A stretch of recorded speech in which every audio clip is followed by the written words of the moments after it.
It's 2022. The market has absolutely changed. Interest rates have completely decimated lending, and multifamily is getting smashed.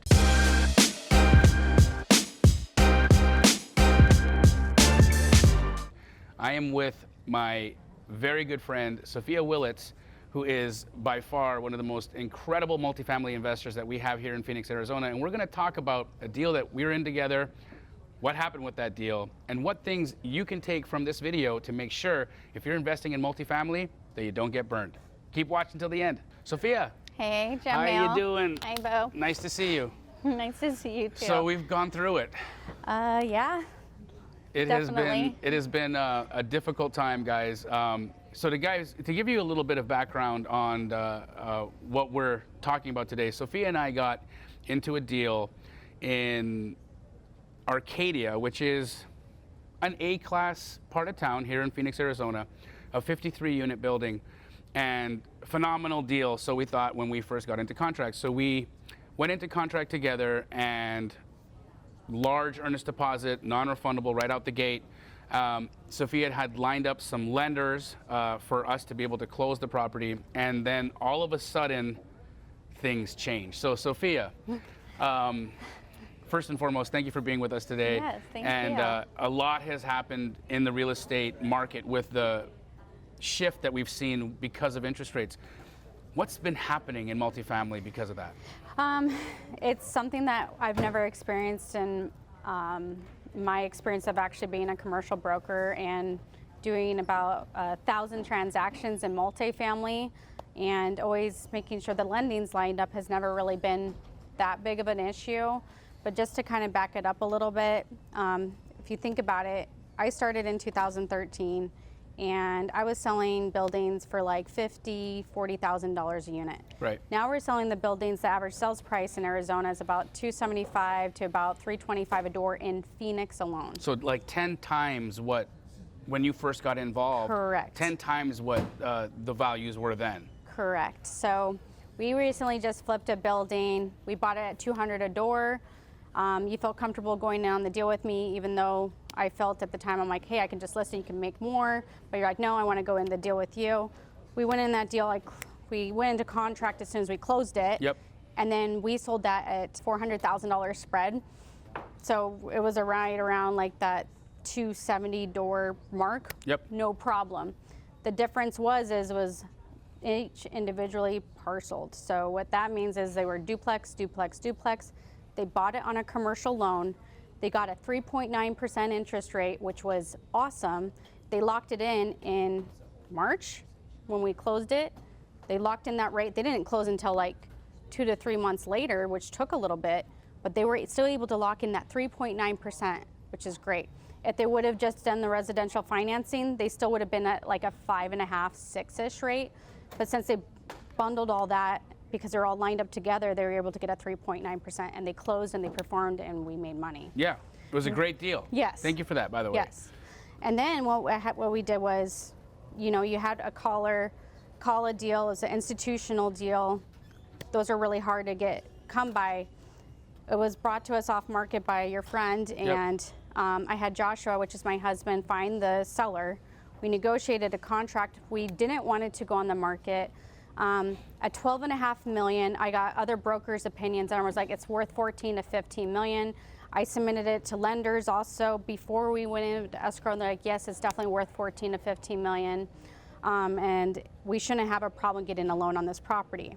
So I felt comfortable enough to not get a period of time where, hey, like, let's go into this non-refundable. We couldn't lose. In my opinion, at that time, I felt like we couldn't lose based off of what the other brokers' opinions were.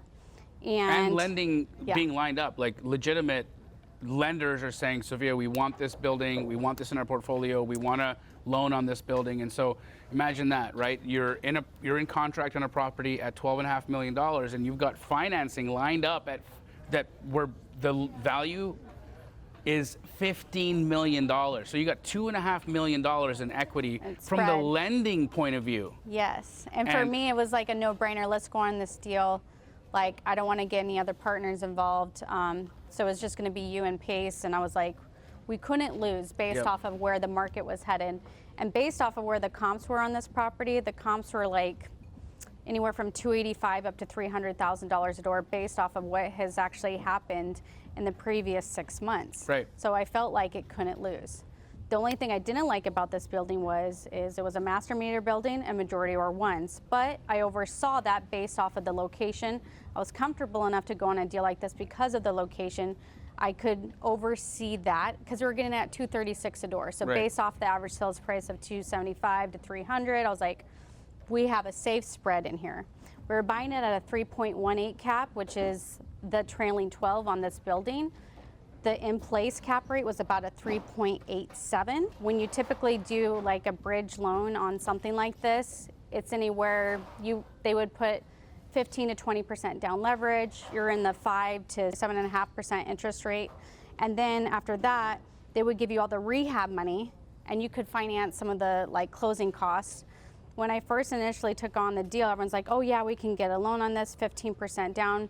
I had a CBRE lender even say like, oh, we could even do 100% financing on this. So they were offering 100% financing on this building. And so we end up going past the contingency period and going hard on $450,000 in EMD, $450K in EMD. Again, because she's got lending lined up. We have brokers' opinions. We have a huge, massive spread. We have the potential to wholesale this building. We had wholesale buyers looking at the building at $15 million. So imagine being able to just trade the paper for $2.5 million, possibly even get 100% financing. But all the lenders were like, we love the deal. We want this deal. Great, yeah, within great the opportunity. first 3 weeks, everybody wanted the deal until they didn't. Rate hike number 1. Lenders started ghosting me, which has never happened before. And then we were past like, hey, we did our inspection. That was like the first 10 days. We only had 10 days to do due diligence, and then there was another $100,000 non-refundable. And at that point, you know, like I was like, okay, so I started reaching out to more lenders, and now I'm up to 8 to 10 different mortgage brokers, which I've never been in this situation before when the lenders just actually stopped speaking to me. That is the first time that's ever happened. And then I went to the guy that was buying our deal. We were in contract on the 6 units. That was Elliot at ABI. And he's like, he shopped it around to other people and other brokers and banks. And then he's like, he actually recommended another CBRE agent to actually get me financing. For a mortgage broker to give up and actually go to other mortgage brokers and say, hey, I can't help you. That's a sign. That's embarrassing. And I've never actually seen that ever happen, which really was hard for me to actually like be able to be like okay with, but I was okay with it because I was like, okay, at least he actually sincerely wants to help me out here. So I was like, well, maybe, I'm like, this is a sign where I was like, okay, we can just close this money in hard money. So we got capital fund, we put in $20,000 non-refundable deposit for that just so we could secure the financing, we could close it. But then I started really thinking, I'm like, we were like now almost month 2, and I'm like, Elliot, do me a favor. If I'm able to stabilize these rents, and how quickly can we refi out of this loan? Because this loan looks like we would be negative $1 million in interest payments. That's a lot. And then we still need the $400,000 rehab, and then we need at least $250,000 to $200,000 for capital expenditures, like the master chiller going out. Right. A repair, a clogged toilet, something like all those little items. And these are all lender requirements. Like they need you to have 100%. They want this money in a separate account. They want to actually have you show it to them prior to close of escrow that you're holding these funds in a separate account to service the loan. To service the loan. Yeah, everything lined up, all that. So I was like, okay. So I started lender after lender after lender. They said, I had one lender tell me like, I know how these hard money lenders work. They're just paying for you to get the property. And then they're like, oh, you need another $6 million. Your Marcus and Millchap lender that Pace was working with told me that he could only loan us $5 million on the property. And then the CBRE guy said, oh, we can loan you maybe close to 8, maybe 9 by the time you guys refi. So the problem is we would have to come up with a $2.5 to $3 million more probably by the year end, plus all the holding costs. So that's another like a total invested. We were going to put 20% down, which wasn't a big deal. I had another issue too, like since the market changed so quickly, I pulled out money out of my other apartments to be able to close on this deal. They didn't give me the money that I wanted, and then they told me like they charged me 11%. My rate went from 8.9 to almost 11%. So and the lending standards just changed across the map. Yeah, no more year financing, and then they wanted 11%. So I had to pull out my equity so I could prepare to close. So that costed me another $30,000 to be able to close this deal in time. So, like after the closing costs and like the hard money costs and stuff, like it was like $487 initially with them for just that, but just pulling out an additional $30,000 to make sure I could close, like. That's lost money, and everything has changed. So for me, I saw it as a big red flag. If we would have closed this deal, how much money could they be comfortable actually closing on in a year from now? And if the buildings are not trading for what they're trading for, how can this feasibly work? I don't want a what if. It's better to sometimes take like a loss now than put your family or your partners in a situation that they never wanted. Initially, we wanted to flip this building. It was an amazing opportunity. I've never had a lender just pull away all their terms before. How much do you think the building went down in value because of the rates increasing? 25 to 35%. Did you hear that? 25 to 35%. 20. What the frick? In 6 weeks. Can you imagine that you lose 25 to 35% in value in your property because the rates go up? To put this into perspective, when we had the Great Recession, it took years for property values to depress 30%. This happened in weeks. Weeks. Literally, you wake up one day and your building is now worth almost a quarter less than it was the week prior. So unprecedented, and this is something that nobody's talking about. Nobody's bringing this up front, and because you hear a lot of folks talking about multifamily and multifamily opportunities and invest in my syndication, invest in my fund. But when were these deals structured? That's the question you need to find out. Because right now, a lot of these multifamily buyers are walking away from their earnest monies. I'm not the only one. Not the only one. And let me tell you guys something else about choosing the correct partners. Because we went into this deal with Sophia, she was protective of us and protective of the fact that the relationship we had, she took the hit. She actually stepped up and said, I'm going to take this hit because you're my partners and I don't want to be in this situation where you guys are losing money in a deal with me. I'm going to fall on the sword. Guys, first and foremost, people like that don't exist, right? So I just want to say from the bottom of my heart and Pace's heart to you, like, what an incredible gesture to like come out and say, no, I'm going to do this. And I'm putting myself in that spot. And it's like truly one of the most incredible gestures I've ever seen. And like, guys, like this is real life. Like we're talking $480,000 in loss. And meanwhile, you've got all these folks out there in the world right now that are speaking about invest in my fund, invest in my syndication, do this, do this, do this. And we have a 30% drop in values overnight, practically in a matter of weeks. I think for me, the hardest part was, I didn't want you guys to be mad for me to walk away. It's just, I didn't want to put you guys in a bad situation. Cause like, I knew my heart, like it just wasn't going to be right. Cause like to put like myself and then like my two partners, you guys all have families. And then like, how much money do you want to feed something? And like, I've never seen this happen in the marketplace before. So like, for me, it was like, I lost so much sleep. I felt like I was a failure.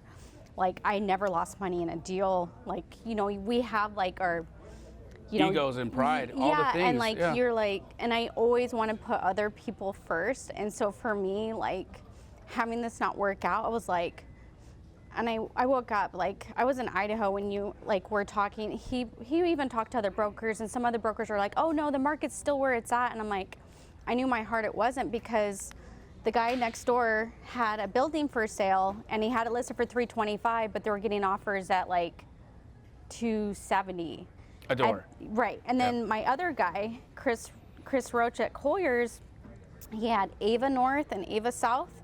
They were listed for $265, $260.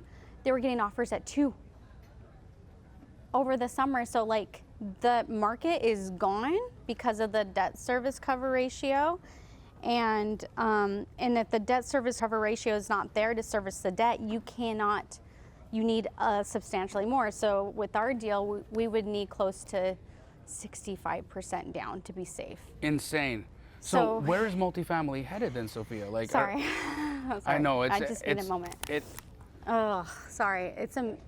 I just get really passionate because like I knew God was telling me, he's like, I'd rather like me take the loss than have you guys be in a situation that you never signed up for. None of us like signed up to like not have our property be worth the same. And none of us signed up for the property market to change that quickly. Another red flag to me that was brought to me was from my husband was the vacancy at 5,500 vacancies in the month of July last month, which is the highest since 2008. That is a red flag to me. So if we buy a building with a bunch of ones, guess who's gonna have the highest vacancy rate? We are. It's not gonna be the twos. People are roommating with people now because they can't afford rent on their own. So if we don't have a instrument or a mechanical tool, which I feel like real estate's a tool, right? And it works and moves in certain ways, but if there's not another economic source to be able to supplement that rental income on our property. You can't do an ADU, or you can't, like no one's gonna be in a one bedroom with bunk beds. No, it's just not gonna happen. It's not gonna work. And this building was like about 555 square feet average per unit. So it didn't really have a way to add an extra bedroom. So like most of the value add was just raising the rents, fixing up the 12 units that needed rehab, which was not a big deal, pushing the rents some more, but I don't think we can push the rents anymore. Last year, our rents went up 25%. Can it go up another 25? I don't think so. There's too many evictions going on. People can't afford their rent. It's not like they're getting a 25% raise. Right. What raises are they getting? 1 or 2%? That can't keep up with the cost of inflation. People are going to continually, more so now, need to roommate with other people because like our rent like increases haven't kept up with people's incomes here. Like there's a lot of opportunity.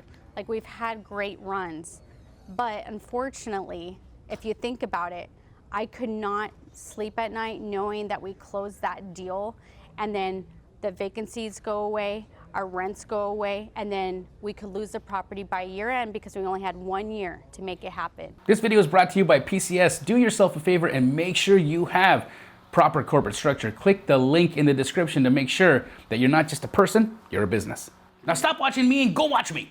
So she makes a decision to say, guys, we shouldn't close this, and I'm willing to take the hit to make sure that we don't, because I feel that if we do end up closing this building, that in a year from now, we're gonna lose all of the money that we invested in it. We're gonna end up all getting like kicked in the teeth for it. And so, again, it's just like, you have to make sure that you are partnering with the right people, the people that are gonna make a decision, not based off of short-term interest, not based off of, you know, what's good for me right now, but like literally taking care of you into the future and looking at what's coming around the corner, which you absolutely did.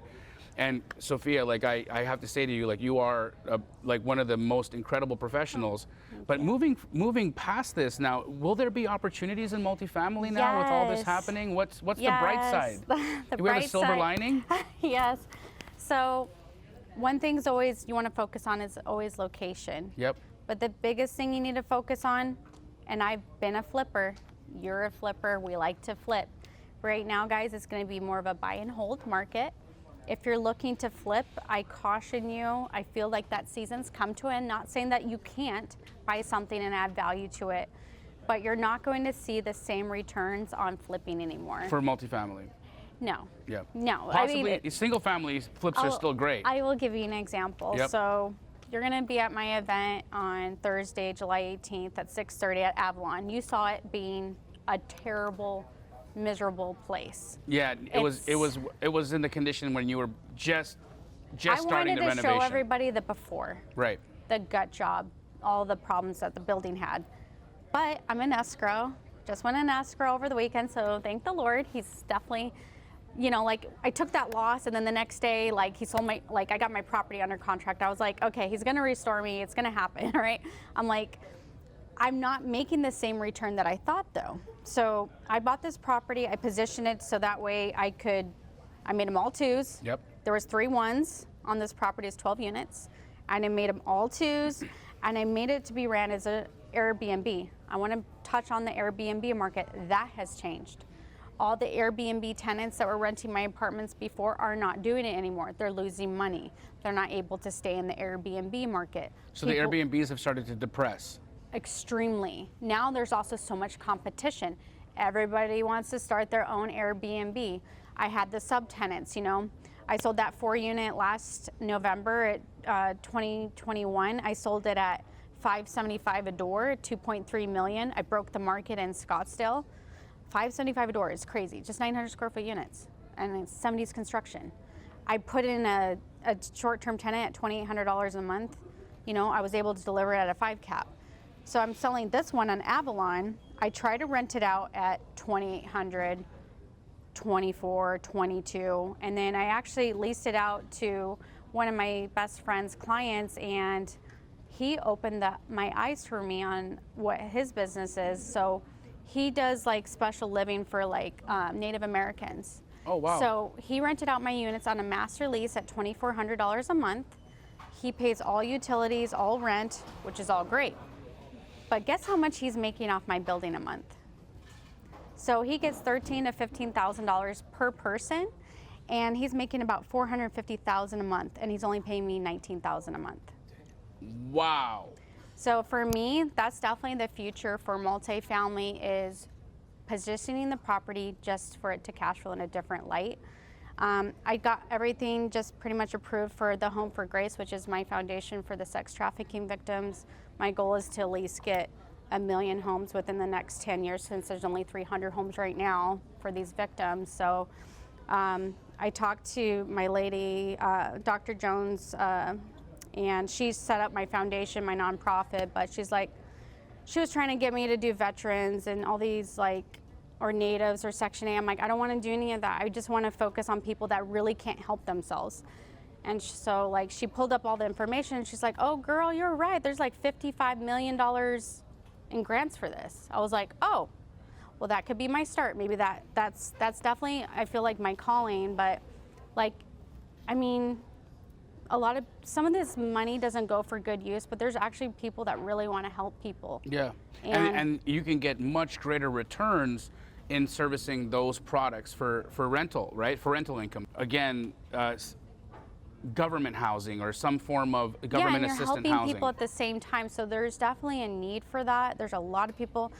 I'm not chasing the Section 8 people. I want to help the people that really, truly cannot help themselves, give back to them, rehabilitate them into like, hey, they could do real estate too, or there's some type of way of giving back to the community, because like, we're all in this together. If I can be that light in people's voices, that's ultimately my end goal. I feel like that's what God created me to do.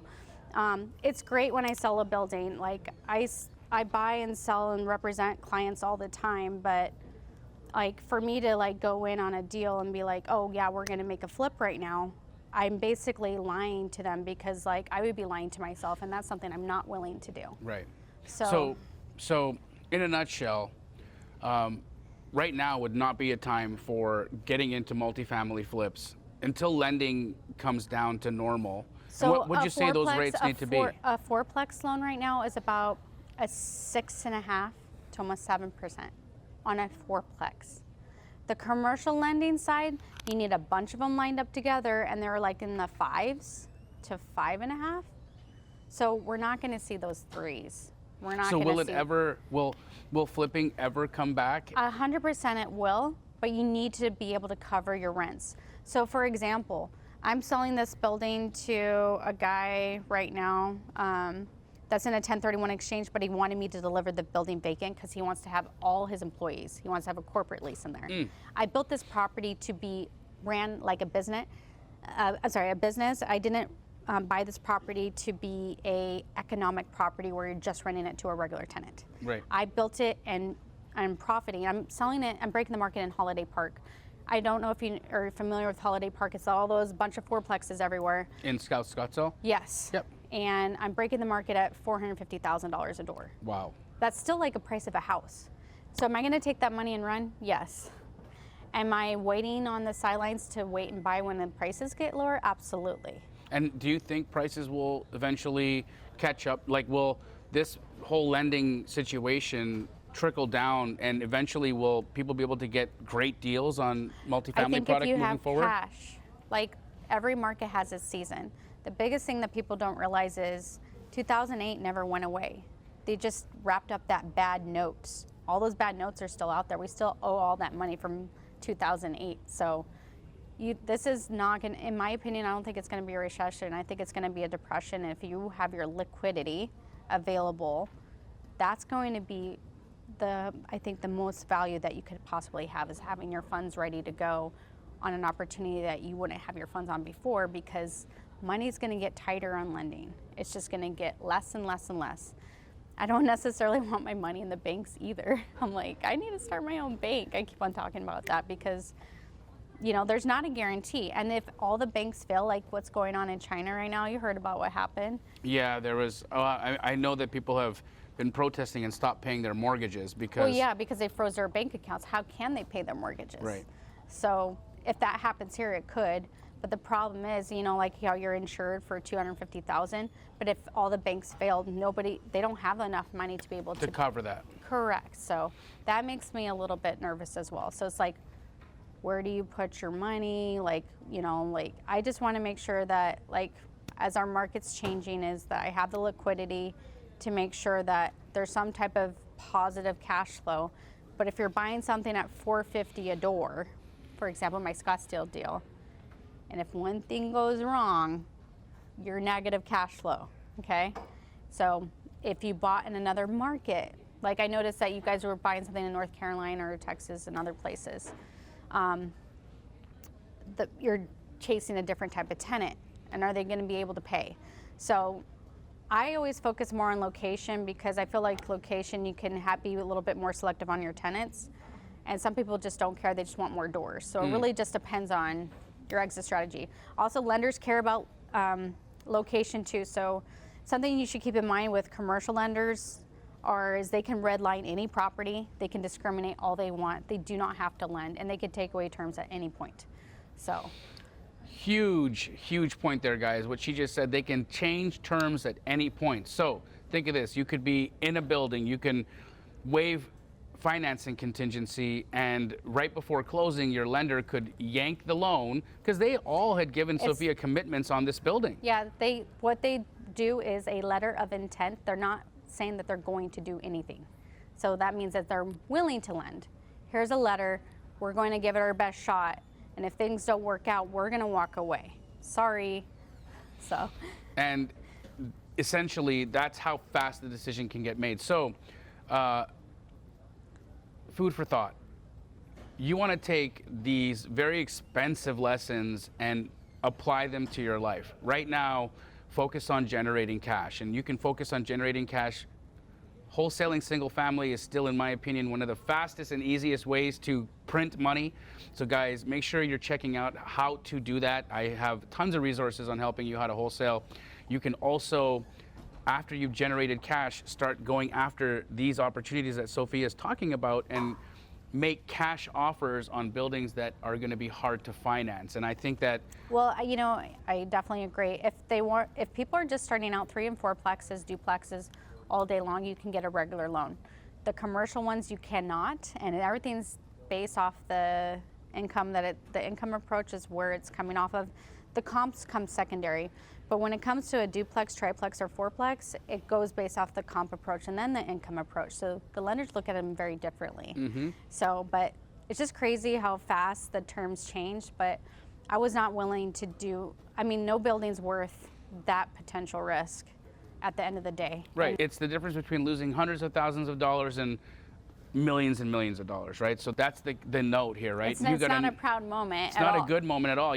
But you have to know when it's time to call it a day and fold it in. And sometimes a loss now is a bigger gain around the corner. So you don't ever want to force something to work. I felt like I was really forcing it and forcing it and forcing it. At first I was like, yes, let's go. I can't believe we got this deal. I'm so proud. Like, this is amazing and it's such a great opportunity. But again, guys, if you go in the institutional deals, they are always non-refundable. You're not going to get your money back. So if you're playing like in the bigger league, just expect that and know how to take the hit. Yes, I cried. It's embarrassing, but I'm crying because like I've never been wrong, and we don't like to be wrong. But the biggest thing is like I would rather like take the hit than harm anybody else. Like that was like the most important thing for me.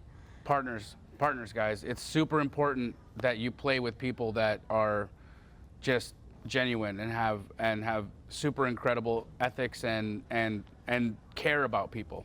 Sophia. Yeah. I love you. I like You're a sister, and I'm so excited for the opportunities that we have in the future.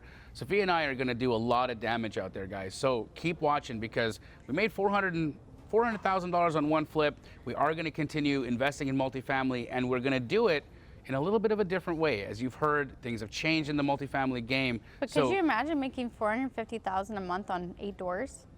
That's what I'm really interested in. Yeah, 100%. I had no idea. I'm like, I might need to change my business practice a little bit, because if that's what I'm getting a return on per door, I mean, like seriously, like that's breathtakingly like a breath of fresh air.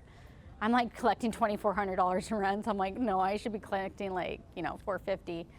Like $19,000 versus $450. I know that there's a lot more work that goes into that, but you're also helping people. Absolutely. Yeah, so like that's like the biggest like aha moment for me. I was like, man, you get to help people and like you get blessed at the same time. It's just amazing. Like the seeds of every opportunity are oftentimes planted in times of difficulties, and that's exactly what we're seeing here. So stay tuned, because what Sophia and I are going to do is we're going to explore this whole concept of higher and better use cases for your end tenant, to see if we can add value to multifamily buildings by getting creative, not just going to the standard long-term tenant or the short-term rental that has been the go-to for most people these days. We're looking at more creative solutions to see if we can generate cash flow from bigger tenants with longer leases and much, much higher rents. Yeah, absolutely. Sophia, so I'm excited. It's a pleasure. Yes. Always a pleasure to see you guys. Tune in to our next installment when Sophia and I are going to break down one of those deals. Until then, if you haven't yet already, subscribe to my YouTube channel and like this video, and also follow Sophia on all of her socials. Where can they find you, Sophia? Sophia Willets, or Sophia APTS for apartments, so Sophia APTS. And that's on Instagram? Yeah, that's on my Instagram. Awesome. Yeah. So give her a follow on Instagram. And are you on Facebook? I am on Facebook. I'm on YouTube. I have a YouTube channel as well. What's your YouTube channel? What is it, Jason? I don't even know. We're going to have it in the description for you on this video. So guys, make sure you subscribe to Sophia's YouTube channel and send her some love. Thanks for watching another one of my YouTube videos. Now it's your turn to go out and take some action. But before you do, like and subscribe to my channel, because the law of reciprocity means you owe me.